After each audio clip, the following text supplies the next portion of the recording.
고린도전서 15장 20절 말씀 보도록 하겠습니다. 고린도전서 15장 20절에서 34절까지가 오늘 본문인데 제가 읽기로는 28절까지 읽도록 하겠습니다. 신약성경 282쪽쯤에 있습니다. 고린도전서 15장 20절입니다. 그러나 이제 그리스도께서 죽은 자 가운데서 다시 살아나사 잠자는 자들의 첫 열매가 되셨도다. 사망이 한 사람으로 말미암았으니 죽은 자의 부활도 한 사람으로 말미암는도다. 아담 안에서 모든 사람이 죽은 것 같이 그리스도 안에서 모든 사람이 삶을 얻으리라.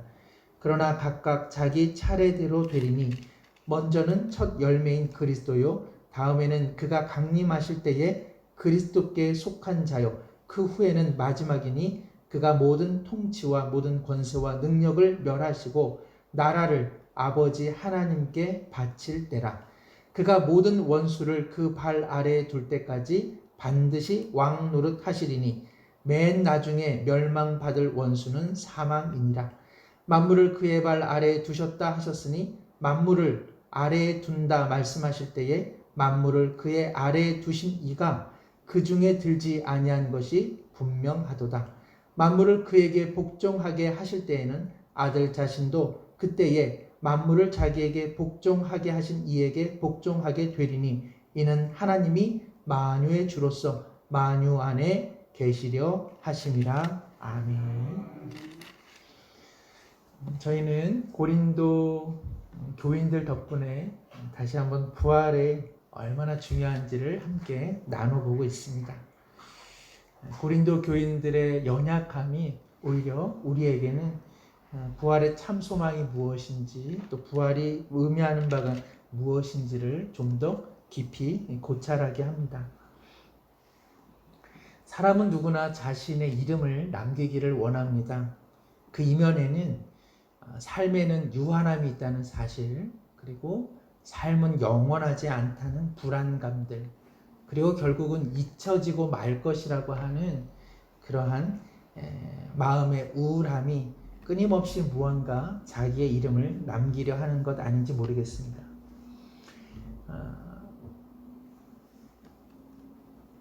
때때로는 자기의 이름 석자라도 돌멩이 가운데 이렇게 기록하려고 하고, 어제가 또 6.25였습니다마는 학도병이나 또 6.25에 참전했던 많은 군인들도 머무는 곳에 자신의 이름 석자를 이렇게 기록하는 내용의 기사를 본 적이 있습니다.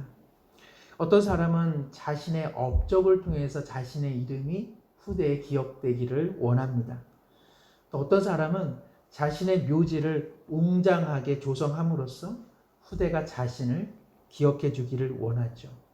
오죽하면 죽은 자가 살아있는 자 몇을 데리고 자신의 묘를 지키게 하는 일들 있지 않습니까? 어떤 사람은 글을 통해서, 어떤 사람은 유산을 통해서, 어떤 사람은 누군가에게 작은 선물이라도 마련해서 자신의 임종 가운데 이후에 자기의 이름이 기억되기를 원합니다. 그러나 죽은 자는 후대가 자신을 신령, 진정, 기억해 주는지 아닌지 확인할 길이 없습니다. 바로 여기에 죽음의 무상함이 있는 것이죠. 아무리 누군가에게 잘해주고, 아무리 업적과 그리고 아무리 많은 치적을 세운다 할지라도, 그리고 아무리 거창한 묘소를 준비한다 할지라도 과연 후대가 자신을 기억해 줄런지 죽은 사람은 알아낼 길이 없다는 것입니다. 설령 그 후대가 자신을 기억해 준다 할지라도 그 후대가 죽으면 그러면 그 이름은 영원히 사라지고 마는 것이죠. 우리는 누구나 죽음을 맞이합니다. 어떤 책 제목이 아침에는 죽음을 생각하는 것이 좋다. 아침에 누가 죽음에 대해서 얘기하면 아이고 재수없게 아침부터 죽는 이야기야. 우리는 다 그렇게 생각하지 않습니까? 아침과 죽음은 어울리지 않는 것 같습니다. 그러나 그리스도인들에게 때때로 아침은 죽음에서 깨어나 맞이하는 부활과 같은 연습을 할 수 있는 기회가 되는 것 아닌가 생각이 듭니다. 그리스도인들의 죽음을 성경은 뭐라고 표현합니까? 잠자는 자들이라고 표현하기 때문에 그러하죠. 오늘 본문 20절에 그러나 이제 그리스도께서 죽은 자 가운데서 다시 살아나사 잠자는 자들의 첫 열매가 되셨다. 믿음의 사람이나 그리고 믿지 않는 사람이나 우리는 좌우 간에 영원한 형벌 그리고 영원한 평강 그 천국 그 두 개 중에 하나로 최후 심판에는 결정이 될 것입니다.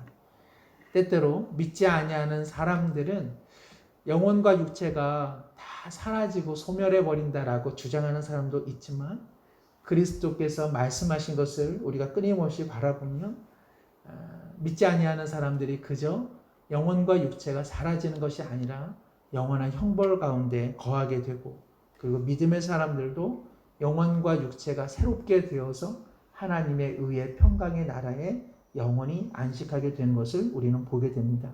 특별히 바로 그러하기에 믿음의 사람들의 죽음이라고 하는 것은 잠시 잠깐 자는 것이라고 성경은 의미하고 있습니다. 잠은 무엇을 의미합니까? 잠을 자는데 영원히 일어나지 않는다? 그건 정말 죽은 것이죠. 그러나 성경은 믿음의 사람들의 죽음을 자는 것이라 표현하니 무엇을 전제로 하고 있는 것입니까? 하나님의 품 안에서 다시 깨어난다는 것을 의미합니다. 깨어난다는 것은 무엇입니까? 할 일이 있다는 것입니다.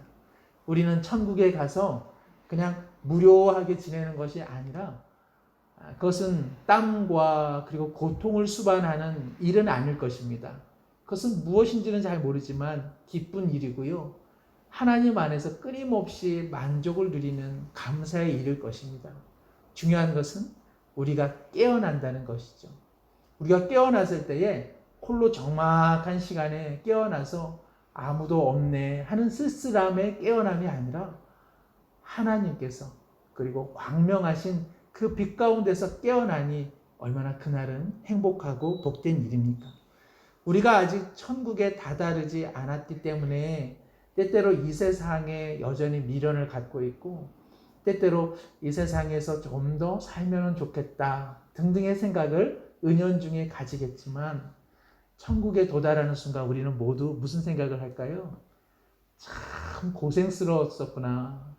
세상에서 산다는 게 참 고생스러웠고 일찍 천국에 들어간 사람들이 조금 안 돼 보기도 했었는데 천국에 있는 사람들이 우리를 보면서 참 고생들 하네. 좀 안 됐어. 그 생각을 했었겠구나. 이 생각하지 않겠습니까? 우리가 아직 천국에 다다르지를 못했으니 이 세상에 미련도 많고 이 세상에서 좀 더 누리고자 하는 욕망들이 여전하지 천국에서 부활의 아침 주님과 마주하게 되는 날 우리는 말할 수 없는 기쁨과 감격 가운데 거하게 될 줄로 믿습니다. 바울 사도는 아담 한 사람의 범죄함으로 우리 가운데 사망이 왔으니 역으로 한 사람의 지극한 순종으로 우리에게는 부활과 생명이 도래할 것을 오늘 말씀하고 있습니다. 바로 그 순종함 그리고 우리에게 생명의 길을 열어준 분은 누굽니까? 그것은 바로 21절과 22절에 있는 것처럼 죽은 자의 부활도 한 사람으로 말미암는도다. 22절 아담 안에서 모든 사람이 죽은 것 같이 이제는 누구 안에서 삶을 얻는다? 그리스도 안에서 삶을 얻게 된다는 것이죠. 우리의 삶의 종착은 죽음이 아닙니다. 죽음조차도 심판적 성격이 아니라 믿는 사람들에게는 잠을 자야 천국에서 깨기 때문에 하나님께서 잠시 잠깐 눈을 감겨주는 것에 불과한 것이죠. 우리는 사랑하는 자녀들과 그리고 사랑하는 우리 후대에게 내 자신의 죽음은 그저 잠자는 것이기에 너무 슬퍼하지는 말라고 유언을 남겨둘 필요가 있는 것 같습니다. 우리는 정말 피곤했던 인생에 잠을 잠시 자는 것이요. 그리고 아침에 깰 때에는 주님과 말할 수 없는 복락을 누리게 될 것입니다. 바로 이 생명의 길, 이 삶의 길을 누가 열어주셨습니까? 그리스도께서 열어주셨습니다. 그리스도께서는 무엇으로 그것을 보증하셨습니까? 그것은 바로 예수 그리스도께서 부활에 뭐가 되셨습니까? 첫 열매가 된 것이죠. 저는 과수원이나 식물을 경험해 본 적이 없습니다만, 그러나 맞는 것 같습니다.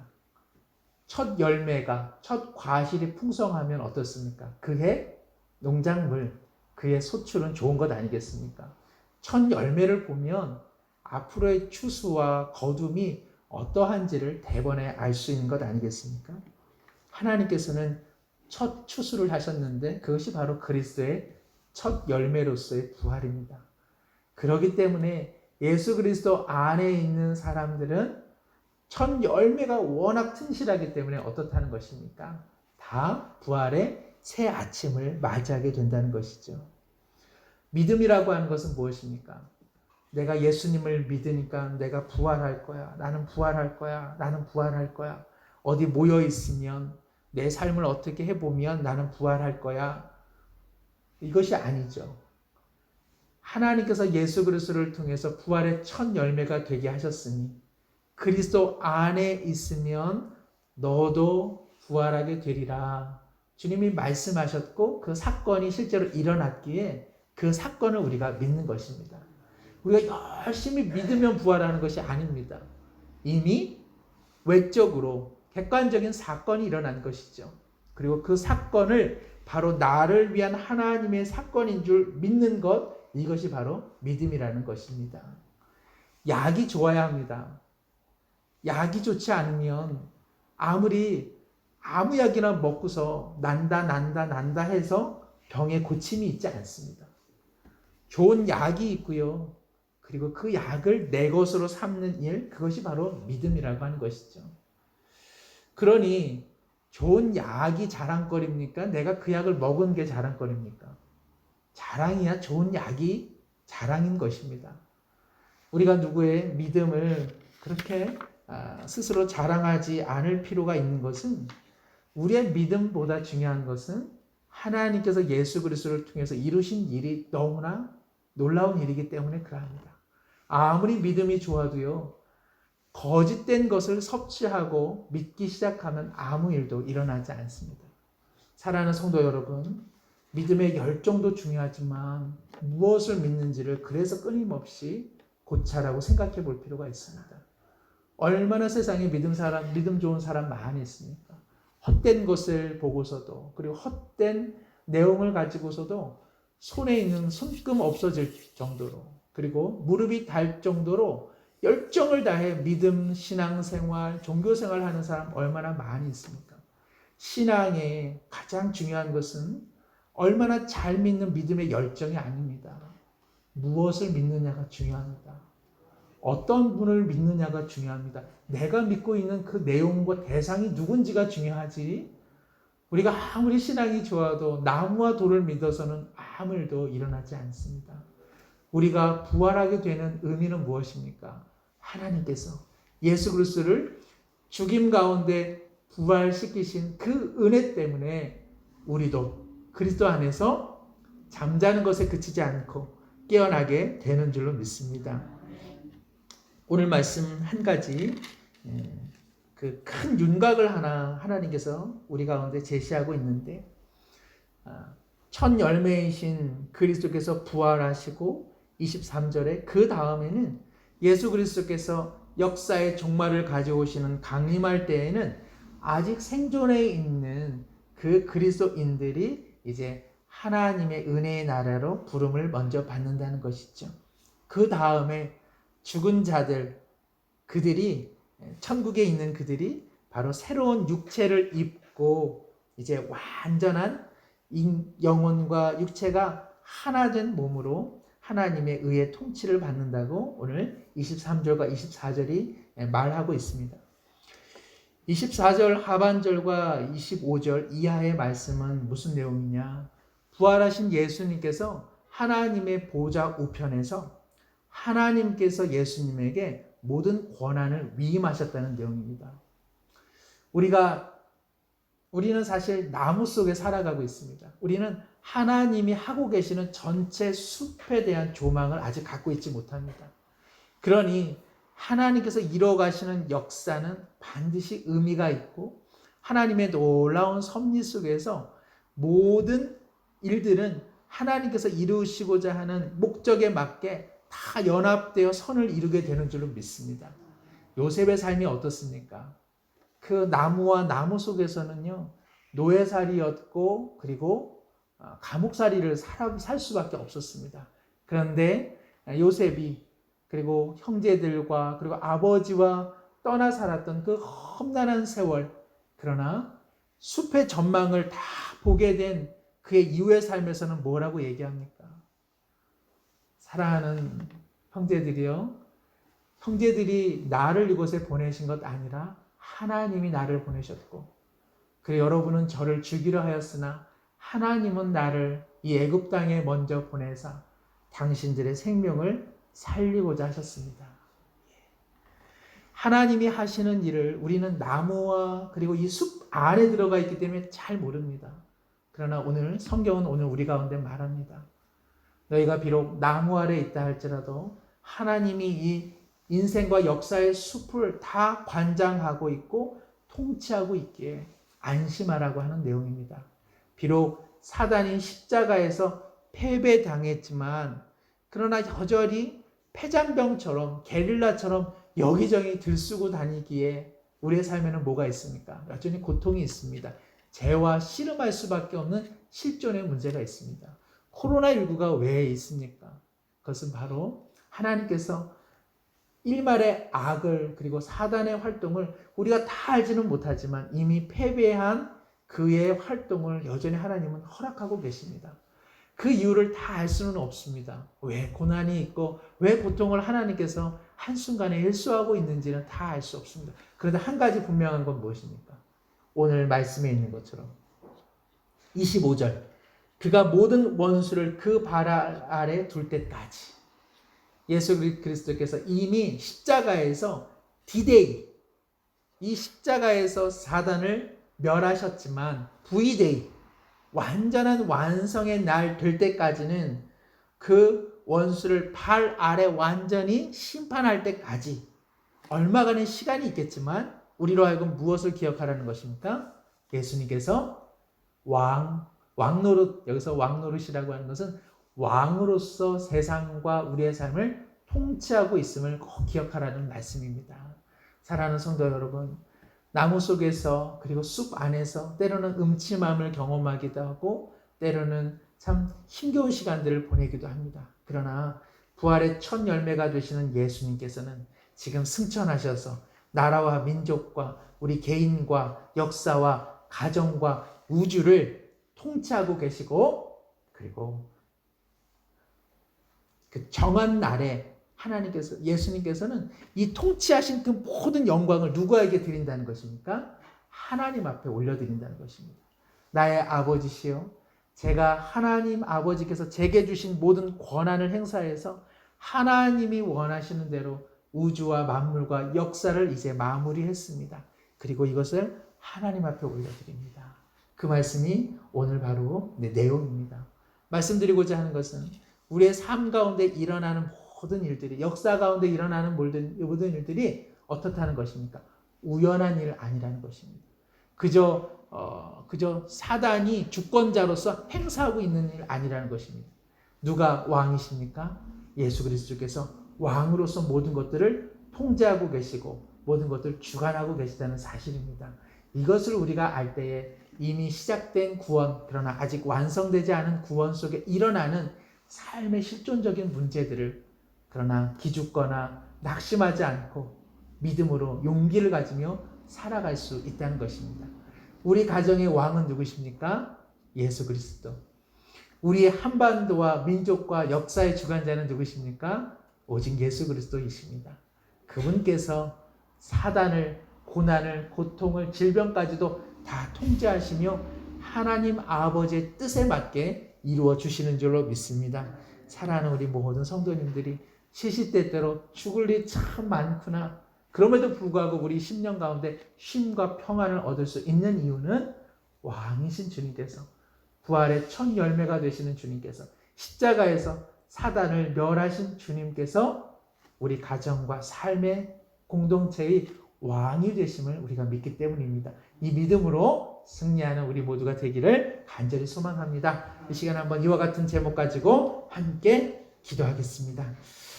하나님 아버지, 그리스도께서는 부활의 첫 열매가 되셨습니다. 그리고 우리의 왕이 되어주십니다. 그리스도께서는 십자가를 통하여서 사단을 멸하셨습니다. 이미 결정되었고 결판이 되었습니다. 아버지여, 이 믿음 가운데 그리고 이 확신 가운데에 다가올 승리의 날을 다시 한번 바라보며 믿음으로 용기 있게 살아가는 우리 모두가 되게 하여 주시옵소서. 하나님 아버지, 승리의 그날을 바라보며 이미 이긴 승리 가운데 역사하시는 주님 바라보며 오늘도 기쁨과 감사와 명랑함과 신실함으로 살아가는 우리 모두가 되게 하여 주옵소서. 하나님 아버지, 우리는 할 수 없을 때 하나님께서는 모든 것이 가하십니다. 그리스도께서 순종함으로 부활의 첫 열매가 되시며 우리가 그리스도를 믿는 믿음으로 우리도 다 부활케 됨을 확신합니다. 아버지여, 부활 백성으로 살아가게 하여 주시옵소서. 이 땅에서 이미 천국 백성으로 살아가게 하옵소서. 이 땅에서 이미 승리의 백성으로 살아가게 하여 주옵소서. 비록 삶의 고단함이 있고 삶의 아픔이 있고 삶의 힘겨움이 있다 할지라도 여호와 하나님께서 다스리고 있음을 날마다 믿음으로 고백하게 하여 주시고 이 나라와 민족과 그리고 우리 가정과 개인이 하나님의 뜻하신 바대로 모든 것들이 움직여가고 있음을, 모든 것 합하여 선을 이루고 있음을 늘 기억하며 고백하며 살아가게 하여 주시옵소서. 그렇습니다. 주님, 우리의 연약함마저도, 우리의 궁핍함과 우리의 힘겨움마저도 하나님께서 왕노릇하시면서 하나님께서 모든 것을 다스려 주신 줄로 믿습니다. 진정한 통치자 되어주신 주님을 더욱 신뢰하게 해주시고 믿음의 열정만큼이나 믿음의 대상 되시고 내용 되시는 오직 주님이 누구신지를 고백하며 살아가는 우리 모두 되게 하여 주옵소서. 하나님 아버지, 믿음의 주요 우리를 온전케 하시는 예수님만을 더욱 바라보며 나가기를 원합니다. 단순한 내 믿음 안에서 내 열정을 바라봄으로써 구원을 얻는 것 아니라 하나님께서 예수 그리스도를 통해서 십자가에서 죽으심과 부활케 하신 그 은혜 때문에 우리가 구원받는 줄로 믿습니다. 아버지여, 자신 스스로의 믿음의 열정에 도취되기보다는 믿음의 대상 되시고 내용 되어주시는 하나님을 더욱 알게 하여 주시고 그 하나님의 은혜의 풍성함의 깊이와 길이와 높이와 넓이가 어떠한지를 날마다 깨달아 알아가는 우리 모두가 되게 하여 주옵소서. 믿는 믿음 안에서 흔들릴 수 있습니다. 그러나 믿음의 주가 되시는 하나님을 바라볼 때에 흔들리지 아니하는 줄로 믿사오니 통치자가 되어주시는 주님, 그리고 왕이시며 모든 것들을 통제하시고 모든 것을 하나님의 뜻에 맞추어 이루시는 예수 그리스도의 능력 앞에 우리 모두 무릎 꿇게 하여 주시옵소서. 하나님 아버지, 믿음의 눈이 허약해질 때는 이 나무와 같은 인생 숲 속에서 때로는 침울하고 낭망하는 때 많이 있지만 하나님 아버지, 요셉의 고백처럼 하나님께서 우리 가운데 이루고자 하시는 일들을 다 이뤄내시는 줄로 믿습니다. 아버지여, 부활의 백성으로 이미 살아가게 하여 주시옵소서.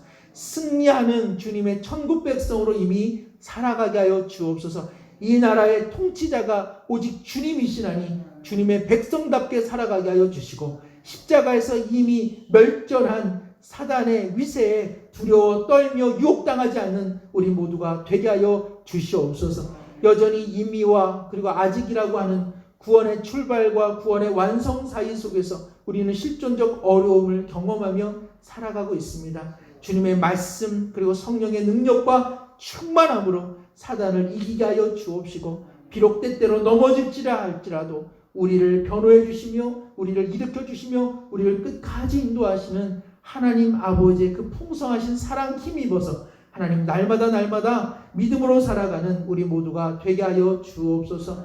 다가오는 토요일 주님께서 평강을 더해 주시되 특별히 주일 준비 가운데에 하나님께서 공동체의 은혜를 더해 주시고 주일 예배를 살려주셔서 온라인으로 또 현장으로 참여하는 모든 분들이 예배의 자리를 사모하게 하여 주시며 각기 머무는 자리 속에서도 한결같이 경건한 마음으로 주님 앞에 영광을 올려드리고 하나님을 만나는 생명의 역사, 생명의 예배가 되게 하여 주시옵소서. 오늘 한 날도 주님 앞에 모든 것 의지하오며 부활의 첫 열매가 되사 우리에게 부활을 선물로 주시는 예수 그리스도의 이름으로 기도드리옵나이다. 아멘. 함께 주기도문 드립니다.